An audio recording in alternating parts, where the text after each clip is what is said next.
Selamat selamat malam kepada Ibu dan teman-teman sekalian. Jadi pada kali ini saya akan menjelaskan tentang materi hasil kali kelarutan atau KSP.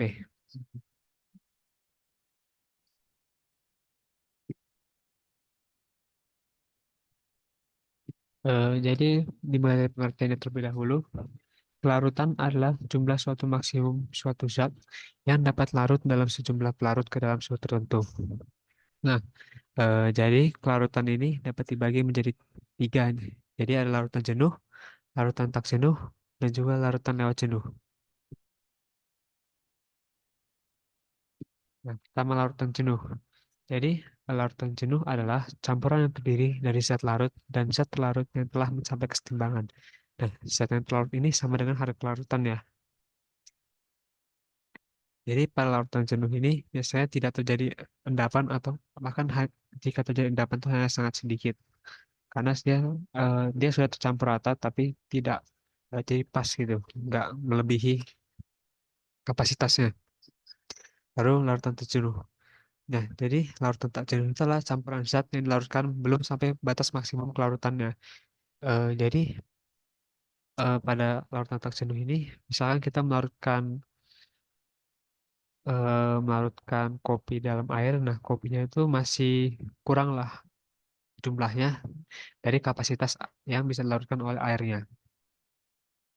Lalu yang terakhir adalah larutan lewat jenuh. Nah, larutan lewat jenuh ini pengertiannya campuran zat yang terlalu lebih dari harga kelarutannya. Nah, akibat dari eh, zat yang terlarut ini melebihi kapasitas maksimumnya membuat terjadinya adanya endapan. Biasanya. Jadi faktor-faktor yang mempengaruhi kelarutan itu ada dua. Yang pertama jenis pelarut. Nah, jadi contohnya itu adalah senyawa polar akan mudah larut dalam senyawa polar. Itu juga sebaliknya, senyawa non-polar akan lebih mudah larut dengan senyawa non-polar. Lalu yang kedua itu ada suhu. Nah, jadi apabila eh, zat padat dalam air, a- kelarutan zat padat dalam air ini akan semakin tinggi apabila suhunya itu dinaikkan. Begitu juga sebaliknya, apabila suhunya diturunkan, maka kelarutannya juga akan semakin rendah. Lalu kita lanjut ke berikutnya hasil kali kelarutan. Jadi, senyawa-senyawa ion yang terlarut di dalam air akan terurai menjadi partikel penyusunnya yang berupa ion positif dan negatif. Jika ke dalam larutan jenuh suatu senyawa ion ditambahkan ke padatan senyawa ion, padatan tersebut akan mengendap. Padatan yang tidak larut ini tidak mengalami ionisasi. Jika ke dalam sistem tersebut ditambahkan air, padatan tersebut akan segera larut dan terionisasi. Sebaliknya, jika air dalam larutan tersebut diuapkan, ion-ion akan segera mengkristal. Dalam peristiwa ini, terjadi sistem kesetimbangan antara zat padat dengan ion-ionnya di dalam larutan. Hmm. Misalkan kita ambil contoh, misalkan pada larutan jenis senyawa ion AB di dalam air akan masukkan reaksi kesetimbangan, yaitu AXB padat eh, bereaksi menjadi XaY plus larut, larutan ditambah YB X min larutan. Nah, nilai hasil kali kelarutannya ini bisa kita dapat dengan menggunakan rumus yaitu KSB sama dengan A eh, molar, molaritas dari A dipangkatkan koefisien dari si A dikali dengan molaritas dari B dipangkatkan dengan koefisien dari B.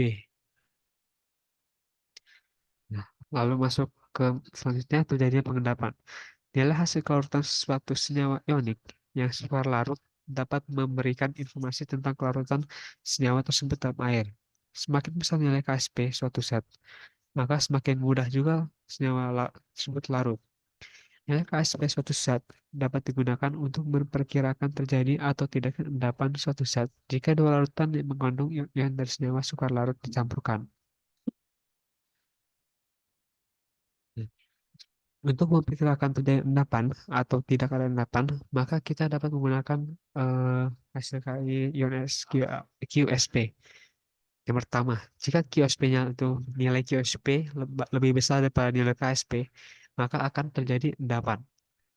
Lalu yang kedua, jika nilai dari QSP sama dengan nilai dari KSP, maka akan terjadi larutan jenuh atau dapat dibilang sama sempurna. Jika KSP lebih kurang, jika nilai QSP lebih kurang kurang dari nilai KSP, maka tidak akan terjadi larutan jenuh ataupun endapan.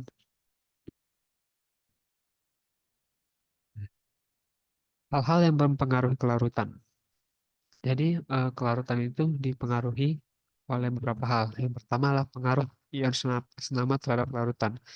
Jadi, apabila ke dalam sistem kesetimbangan kelarutan ditambahkan ion yang senama, maka kelarutan dari senyawa tersebut itu bisa menjadi berkurang. Lalu selanjutnya, pengaruh pH terhadap kelarutan. Apabila pH diturunkan, maka H plus akan berkurang dan OH-nya akan bertambah. Nah, dengan demikian menghasilkan kesetimbangan yang bergeser ke kanan dan lebih banyak panatan yang akan terdisosiasi menjadi ion-ionnya, sehingga kelarutannya zat akan bertambah, begitu juga sebaliknya. Jadi apabila pH-nya diturunkan, maka kelarutan zat akan bertambah.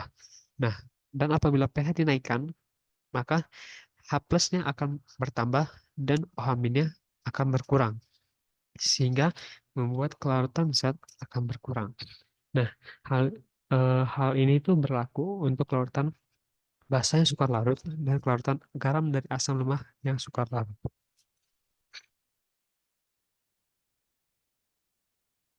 Lalu kita selanjutnya masuk ke dalam contoh soal. Yang pertama, jika konsentrasi CaS2 dalam larutan jenuh CaF2 yaitu adalah 2 kali 10⁴ mol per liter, maka hasil kali kelarutan CaF2 adalah, ya, yang pertama-tama kita buat tuh reaksi CaF2. Yang dapat kita lihat di sini, eh, CaF2 dipisah menjadi Ca plus 2 ditambah 2 F min. Nah, kita misalkanlah eh, kelarutannya CF2 itu S. Nah, menggunakan konsep perbandingan koefisien, maka apabila CF2-nya itu kita misalkan S, maka CA-nya itu akan bernilai sama, yaitu S. Dan untuk F-nya, karena koefisien 2, maka akan bernilai 2S. Lalu didapatkanlah kita KSP CF2 yang menggunakan rumus yang tadi, maka bisa dapat KSP dari CF2 itu adalah molaritas dari Ca plus 2 dikali dengan molaritas dari 2F pangkat 2 pangkat koefisiennya. Sehingga KSP adalah S dikali 2S dikuadratkan, sehingga dapatlah KSP itu sama dengan 4S pangkat 3. Nah, setelah kita tahu KSP-nya itu eh, eh, rumus dari KSP itu 4S pangkat 3, maka kita masukkanlah konsentrasi dari Ca plus 2 yang diketahui di soal, yaitu 2 kali 10⁴ min 4. Sehingga 4 dikali 2 kali 10⁴ min 4 dipangkatkan 3. Hasilkan 4 dikali 8 kali 10⁴ min 12. Lalu dikalikan ke 4 dikalikan menjadi 32 kali 10⁴ min 12 yang dapat kita buat menjadi 3,2 kali 10⁴ min 11.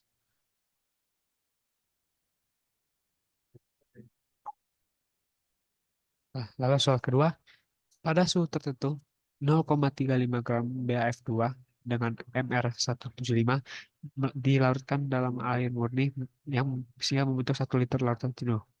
Maka hasil kali kelarutan BF2 pada suhu itu adalah, ya, seperti soal yang pertama, maka pertama-tama kita akan buat reaksinya BF2 yang bisa menjadi Ba plus 2 tambah 2F min. Menggunakan konsep perbandingan koefisien, maka kita dapat BF2, apabila kita misalkan BF2 itu bernilai S, maka kita dapat BA itu juga bernilai S, dan F2F-nya itu bernilai 2S berdasarkan koefisiennya. Lalu kita bisa dapat nilai rumus KSP dari BAF2 itu adalah BA plus 2 dikali 2F dikuadratkan. Jadi kelarutan dari BA plus 2 dikali kelarutan dari 2F dikuadratkan. Dengan dapat nilai KSP-nya itu adalah S dikali 2S kuadrat, yaitu 4S pangkat 3. Lalu dalam soal kan tidak diberitahu mol kelarutan lah. Jadi, jadi bertahu molaritasnya. Sehingga kita cari menggunakan rumus molaritas yaitu N per V. Nah, kita tahu rumus mol itu kan massa per mR. Sehingga kita mencari molnya dulu sehingga didapat 0,35 gram di per 175 dibagi lagi volumenya yaitu 1 liter sehingga kita bisa mendapatkan molaritasnya yaitu 0,002. Nah, setelah kita dapat molaritasnya kita tinggal masukkan aja ke rumus KSM yang tadi kita dapat sehingga 4 dikali 2 kali 10 pangkat 3 2 kali 10 pangkat min 3 di pangkat 3 yaitu 3,2 kali 10 pangkat min 8.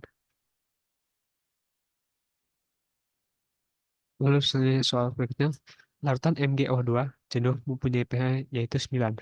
Maka KSP dari MgOH2 pada suhu tersebut adalah, nah, kan di sini kita pertama diketahui pH, sedangkan larutan yang kita cari itu MgOH2, maka yang pertama-tama kita cari itu adalah nilai OH minnya.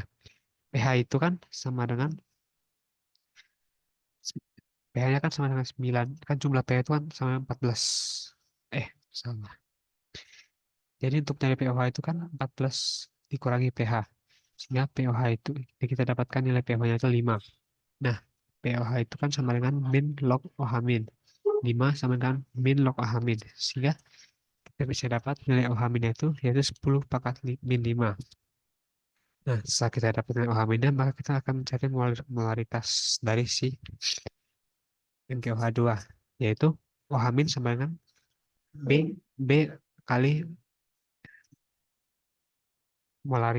molaritas dari MgH2-nya itu. B-nya itu jumlah koefisiennya, koefisien. Eh, ya. Nah, OH-nya itu kan salah 10 pangkat min 5 sama dengan koefisiennya kan 2. Di dalam situ dikali koefisien dari OH-nya kan 2 dikali molaritas yang kita cari. Sehingga didapat molaritasnya itu 5 kali 10 pangkat min 6. Lalu selanjutnya kita buat seperti cara di soal 1 dan 2. MgO2 kita dapat dari Mg2 plus ditambah 2 OH min. Kita misalkan nilai MgOH2 itu S, maka kita dapatkan nilai Mg itu S dan nilai OH min itu 2S. Nah, KSP sehingga kita dapat rumus dari KSP MgOH2 yaitu Mg konsentrasi dari Mg dikali dengan konsentrasi dari 2 OH min dikuadratkan.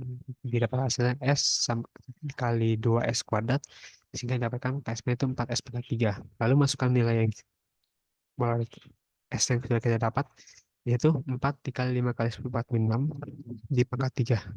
4 dikali 105 kali 10 pangkat min 18 menghasilkan 500 kali 10 pangkat min 18 sehingga dan didapat disederhanakan menjadi 5 kali 10 pangkat min 16. Jadi sekian penjelasan dari saya. Apabila dapat kurang ataupun salah salah kata mohonlah dimaafkan. Sekian dari saya. Terima kasih.